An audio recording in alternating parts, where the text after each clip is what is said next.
ഇപ്പോൾ നമ്മോടൊപ്പം ബി.ജെ.പി. പ്രതിനിധി കൂടിയായിട്ടുള്ള ശ്രീ റെജി ലൂക്കോസ് ചേരുകയാണ്. ശ്രീ റെജി ലൂക്കോസ്, ഇപ്പോൾ ഇതുവരെ കോൺഗ്രസിൽ മുഖ്യമന്ത്രിയെ ആരായി തിരഞ്ഞെടുക്കുമെന്ന ചർച്ചകൾ ചൂടുപിടിച്ചെങ്കിൽ ഇപ്പോൾ അതിനേക്കാൾ ഏറെ ചൂടുപിടിക്കുന്ന ചർച്ചയാണ് പ്രതിപക്ഷ നേതാവ് ആരാകും എന്നുള്ളത്. മുഖ്യമന്ത്രി പിണറായി വിജയൻ ഇനിയൊരു മൂന്നാം അംഗത്തിന് മുഖ്യമന്ത്രിയായിരിക്കാൻ കഴിയില്ലെങ്കിലും പ്രതിപക്ഷ നിരയിൽ ഇരിക്കാനുള്ള അവസരം അത് CPM ഒരുക്കി നൽകുമോ? അതിനെക്കുറിച്ചൊരു പൂർണ്ണമായ ഉത്തരം നമുക്ക് പറയാൻ പറ്റത്തില്ല. ആദ്യഘട്ടങ്ങളിൽ ഉയർന്ന പേര് ബാലഗോപാലിന്റെയാണ്. പക്ഷെ ഇന്ന് രാവിലെ മാധ്യമങ്ങൾ റിപ്പോർട്ട് ചെയ്യുന്നത് പിണറായി വിജയൻ അതിന് തയ്യാറാകുന്നുള്ളതാണ്. പിണറായി വിജയൻ അത് തയ്യാറാകാനുള്ള രണ്ട് സാധ്യതകളാണ്. ഒന്ന്, പിണറായി വിജയൻ അധികാരത്തിന്റെ ഏതെങ്കിലും ഒരു മൂലയിൽ ഇരിക്കാതെ ഇനി മുന്നോട്ട് പോകാൻ പറ്റത്തില്ല. രണ്ടാമത്തെ വസ്തുത എന്ന് പറയുന്നത്, പിണറായി വിജയൻ എന്ന് പറഞ്ഞ വ്യക്തി കേരളത്തിൽ ജനങ്ങളാൽ വെറുക്കപ്പെട്ട ഈ പരിതാപകരമായ ഒരു വോട്ട് ഷെയറിൽ വിജയിച്ച് നിയമസഭയിലേക്ക് എത്തിയ വ്യക്തിയാണ്. അദ്ദേഹത്തിനെ സംബന്ധിച്ചിടത്തോളം ആ പാർട്ടിയിൽ ഇനിയുള്ള കാലത്തിൽ എന്തെങ്കിലും ഒരു ഗ്രിപ്പ് ആ പാർട്ടിയിൽ ഉണ്ടാകണമെങ്കിൽ, തന്റെ കയ്യിൽ ഒതുങ്ങിയിരിക്കുന്ന ആ പാർട്ടി അതേ രീതിയിൽ മുന്നോട്ട് കൊണ്ടുപോകണമെന്നുണ്ടെങ്കിൽ അദ്ദേഹത്തിന് പ്രതിപക്ഷ നേതൃസ്ഥാനം കിട്ടി എന്നത് അദ്ദേഹം ആഗ്രഹിക്കുന്നൊരു കാര്യമാണ്.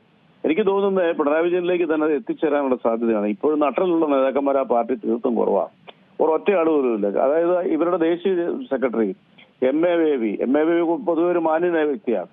എം.എ. ബേബിയുടെ അവസ്ഥ നിങ്ങൾ ആലോചിച്ച് നോക്കി. ഈ എം.എ. ബേബി എന്ന് പറയുന്നത് ദേശീയ സെക്രട്ടറി, ഇന്ത്യയിലെ ഈ പാർട്ടി എവിടെയുണ്ടോ അവിടെയെല്ലാം പ്രത്യക്ഷപ്പെടേണ്ട ഒരു നേതാവ് നട്ടലോടുകൂടി എന്തെങ്കിലും ഒരു കാര്യം ഈ പരാജയത്തെ കുറിച്ച് പറഞ്ഞിട്ടുണ്ടോ? ഞങ്ങൾ കാര്യങ്ങൾ പരിശോധിക്കും. ഇവരെല്ലാവരും ഇവിടെ പരിശോധന, ഇവരുടെ സ്റ്റെതസ്കോപ്പുമായിട്ട് നടക്കുവാണോ? പരിശോധന ഇപ്പൊ ഒന്നും പരിശോധിക്കാനല്ല. കേരളത്തിലെ ജനങ്ങൾ ഇവരെ എഴുതിത്തള്ളി.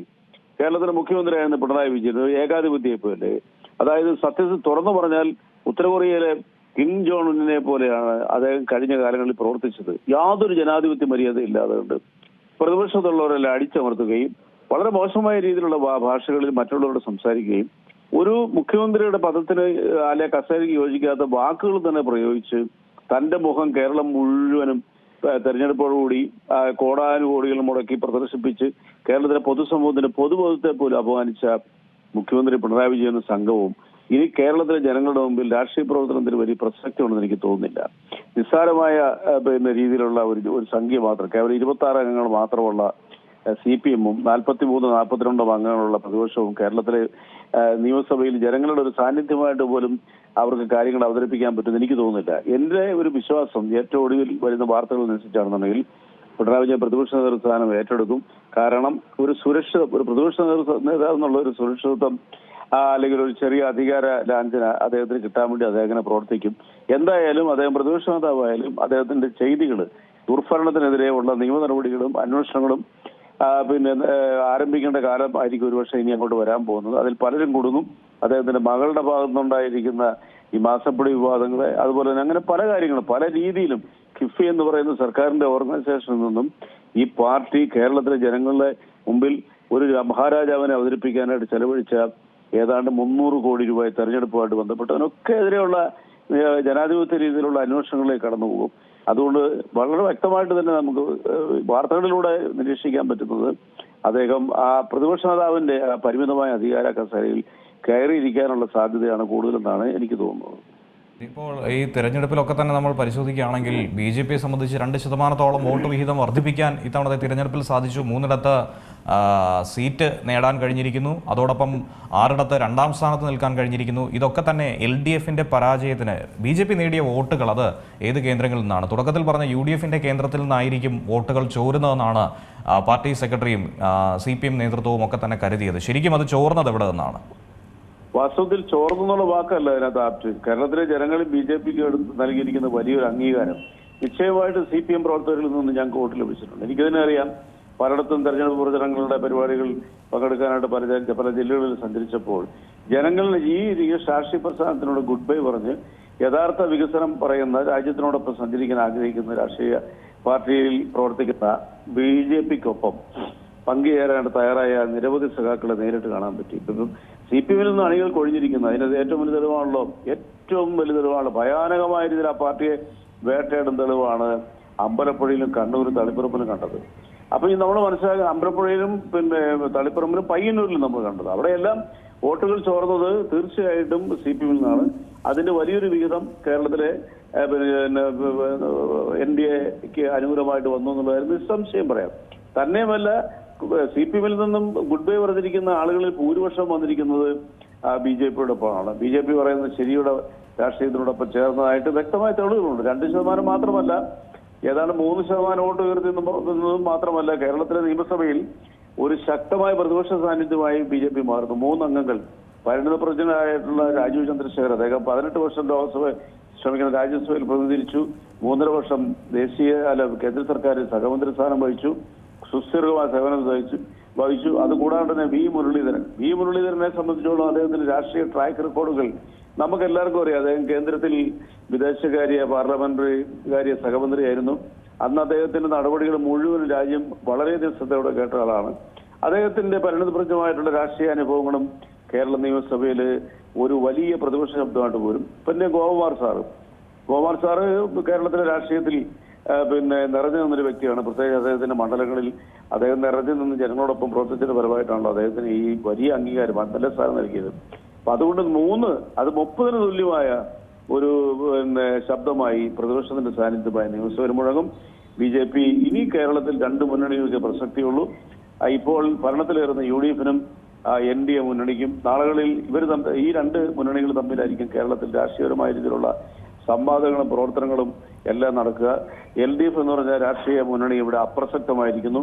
ഇനി അങ്ങോട്ട് ഈ പാർട്ടിയിൽ ഇവരിൽ പ്രവർത്തിക്കുന്ന ആളുകൾ പോലുമില്ല. ഏതാണ്ട് 13ഓളം MLA-മാർ മന്ത്രിമാരെ പോലും എഴുതിത്തള്ളി. അത് ഭീകരമായ വോട്ട് ഷെയറിലാണ് അവരെ തോൽപ്പിച്ചത്. ഇനി കേരളത്തിൽ CPM ഇല്ല. CPM എന്ന രാഷ്ട്രീയ പ്രസ്ഥാനം ബംഗാളിന് തുല്യമായി മാറിയിരിക്കുന്നു. ഇന്ത്യൻ രാഷ്ട്രീയത്തിൽ CPM അപ്രസക്തമായിരിക്കുന്നു. നിഷേധാത്മകമായ സ്വജനപക്ഷപാതത്തിനോട് പ്രവർത്തിക്കുന്ന, മനുഷ്യർക്കൊപ്പം സഞ്ചരിക്കാതെ കണ്ട് വികലമായ ഭാഷയിൽ അഭിസംബോധന ചെയ്യുന്ന ഈ രാഷ്ട്രീയ കക്ഷിക്ക് അതിനെ മുന്നണിക്ക് ഇനി കേരളത്തിൽ ഒരു പ്രസക്തിയില്ല. ഇനി BJP-യുടെ കാലമാണ്. അടുത്ത നിയമസഭയിൽ BJP ഭൂരിപക്ഷത്തിൽ കേരളം ഭരിക്കും എന്നുള്ള കാര്യത്തിൽ യാതൊരു തർക്കവുമില്ല. അപ്പോൾ ഇപ്പോൾ താങ്കൾ പറഞ്ഞതുപോലെ തന്നെ ഈ 13 മന്ത്രിമാരുടെ തോൽവി അത് കനത്ത ഭരണവിരുദ്ധ വികാരവും അതുപോലെ തന്നെ മുഖ്യമന്ത്രി ആദ്യം 6 റൗണ്ടുകളിൽ കിതച്ചതൊക്കെ നമ്മൾ കണ്ടിരുന്നു. അതൊക്കെ ശക്തമായൊരു താക്കീത് കൂടിയാണ്. ഇനിയെങ്കിലും നന്നാക്കിയെടുക്കേണ്ടത്, തെറ്റ് തിരുത്തേണ്ടത്. തിരുത്തിയില്ല എങ്കിൽ താങ്കൾ ഈ പറഞ്ഞതുപോലെ ഇനി ഒരു തരി പോലും ഇനി എങ്ങും അവശേഷിക്കില്ല എന്നുള്ളതിൻ്റെ വ്യക്തമായ സൂചന തന്നെയല്ലേ ജനങ്ങൾ വോട്ടായി നൽകിയത്? പാർട്ടി അതിൻ്റെ വേരുകളിലേക്ക് തിരിച്ചു പോകേണ്ട സമയം അതിക്രമിച്ചിരിക്കുകയല്ലേ? നിശ്ചയമായിട്ടും CPM-നെ സംബന്ധിച്ചോളം ഈ തിരിച്ചൊരു കേരളത്തിലില്ല. കാരണം അത്രയ്ക്ക് കേരളത്തിലെ ജനങ്ങളെ വെറുപ്പിക്കുമെന്ന് മാത്രമല്ല, ഇവിടുത്തെ ഓരോ മന്ത്രിമാരും യാതൊരു കാര്യശേഷിയില്ലാത്ത മന്ത്രിമാര് കേരളത്തിലെ ജനങ്ങളുടെ മുമ്പിൽ കാണിച്ചു കൂട്ടിയിരിക്കുന്ന പ്രവൃത്തികൾ അത്രയ്ക്ക് വികലമായിരുന്നു. അതുകൊണ്ട് CPM-നെ സംബന്ധിച്ചോളം ഈ തെറ്റ് തിരുത്താനൊന്നുമില്ല. തെറ്റിലൂടെ തന്നെ അവർ ആഴങ്ങളിലേക്ക് പതിച്ചു. ഇനി ഒരു കരകയറ്റൽ അസാധ്യമാണ് അവരെ സംബന്ധിച്ചോളം. CPM എന്നുള്ള രാഷ്ട്രീയ പ്രസ്ഥാനത്തിനെ കേരളത്തിലെ ജനങ്ങൾ 1% പോലും ഇനി അംഗീകരിക്കത്തില്ല. ഇപ്പോൾ അവശേഷിച്ചിരിക്കുന്ന CPM-ന്റെ നേതൃത്വം പോലും നാണം കെട്ടിരിക്കുകയാണ്. MV ഗോവിന്ദനെ പോലെയുള്ള ഒരു വിഡ്ഢി എന്ന വാക്യം ഉപയോഗിക്കുന്ന അതിക്രമമാണെങ്കിലും വിഡ്ഢിത്തരങ്ങൾ മാത്രം പറഞ്ഞ് കേരളത്തിലെ ജനങ്ങളെ ഹാസ്യത്തിന്റെ ഒരു പൊലിമ തന്നെ തീർത്ത MV ഗോവിന്ദൻ പറയുന്ന വാക്കുകൾ എന്താണെന്ന് ആർക്കും മനസ്സിലാകത്തില്ല. ഇങ്ങനെയുള്ളവരും പിണറായി വിജയൻ രാജവാഴ്ച എന്ന് പറയുന്നതൊക്കെ നമ്മൾ കേട്ടിട്ടേ ഉള്ളൂ, നമ്മുടെ പുസ്തകങ്ങളിൽ വായിച്ചിട്ടുള്ളൂ. രാജാക്കന്മാർക്ക് ജനങ്ങളോട് വലിയൊരു പ്രതിബദ്ധത ഉണ്ടായിരുന്നു. രാജസദസ് എന്ന് പറയുന്ന ജനങ്ങളുടെ വികാരങ്ങൾ ഉൾക്കൊള്ളാനും അവരോട് സൗമന്യത്തോടും സ്നേഹത്തോടുകൂടി പെരുമാറാനായിട്ടുള്ള സദസ്സായിരുന്നു രാജസദസ്.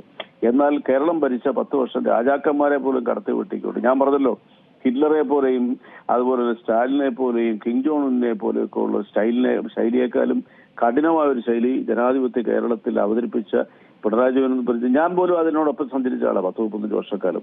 അതിന്റെ വെറുപ്പും അത് ജനങ്ങളിൽ ചെലുത്തുന്ന സ്വാധീനത്തിൽ നെഗറ്റീവ് സ്വാധീനവും അവർ ജനങ്ങളോടൊപ്പം പ്രവർത്തിക്കുന്നതിന് പകരം അവരുടെ തട്ടിപ്പും പിടിച്ചുപറിയും പിരിവുകളും കണ്ട് സഹിയിട്ടാണ് ജനാധിപത്യ ഒരു വിശ്വാസിയായ എന്നെ പോലൊരാൾ രാജ്യത്തിന്റെ വളർച്ചയ്ക്കൊപ്പം രാജ്യത്തിന്റെ നന്മയ്ക്കൊപ്പം അതിനെ നയിക്കുന്ന BJP-യുടെ നേതൃത്വത്തിനൊപ്പം സഞ്ചരിക്കാനായിട്ട് മനസ്സുകൊണ്ട് തീരുമാനിക്കുകയും വന്നത്. എന്നെപ്പോലെ പതിനായിരങ്ങൾ അങ്ങനെ ആ പാർട്ടിയിൽ നിന്ന് പൊഴിഞ്ഞു പോയിരിക്കുന്നു. ഇനി ഒരിക്കലും തെറ്റ് തിരുത്തുക എന്നുള്ളൊരു പ്രശ്നമേ ഇല്ല. അവർ അർത്ഥമുണ്ടെങ്കിലല്ലേ തെറ്റ് തിരുത്താൻ പറ്റുള്ളൂ. അതുകൊണ്ട് തെറ്റുതിരുത്തലൊന്നും പ്രസക്തിയില്ല. അവർ ജനങ്ങളിൽ നകന്നിരിക്കുന്നു. ഈ പാർട്ടി ബംഗാളിനോടുക്കാലും പതനത്തിലേക്ക് കേരളത്തിലെത്തിയിരിക്കുന്നു എന്നതാണ് വസ്തുത. അതിന് തെളിവാണ് ജനങ്ങൾ നൽകിയ മുന്നിലുള്ള ഏക പോംവഴി എന്ന് പറയുമ്പോഴും അതിന് നേതൃത്വം തയ്യാറാകണമെന്നുള്ളതാണ് നിലവിൽ താങ്കളെ പോലുള്ളവർ ചൂണ്ടിക്കാട്ടിയിട്ടുള്ളത്. ഏറ്റവും പുതിയ വാർത്തകളും വിശേഷങ്ങളും വിരൽ തുമ്പിലറിയാൻ സീ മലയാളം ന്യൂസ് എല്ലാ ഡിജിറ്റൽ പ്ലാറ്റ്ഫോമുകളിലും ലഭ്യം.